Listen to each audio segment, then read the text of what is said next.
So hello everyone, it's me again, Kuya Daniel.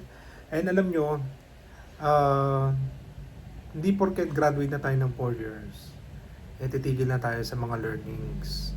So dapat ang learnings natin is araw-araw may natututunan tayo, kahit isa. Okay? So 11 years na akong graduate, 365 times 11, ilan yun? Calculator, 365 times 11. So, 4,015 days na yon. So, ibig sabihin, kung nagbabasa pala ako ng law books, ay meron na akong kabisado, o dapat nabasang 4,015 articles. Oh, so nakakompleto ko na pala yung Civil Code of the Philippines, tsaka Criminal Law.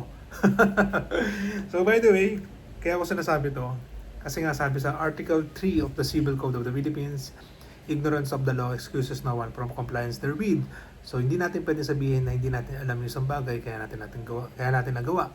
So sasabihin sa'yo ng nakahuli sa'yo ng traffic enforcer, hindi pwede sa'yo. Hindi pwede hindi mo alam kasi meron kang lisensya at dapat alam mo yung mga traffic rules. So huwag kang bobo-bobo kapag ikaw ay nasa labas ng kalsada or wag kang gagawa-gawa ng mga katarantaduhan na sasabihin mo, hindi mo alam na nasa batas pala yun. Okay? So, importante na mag-law ka kung kaya na ng pera mo. Bye!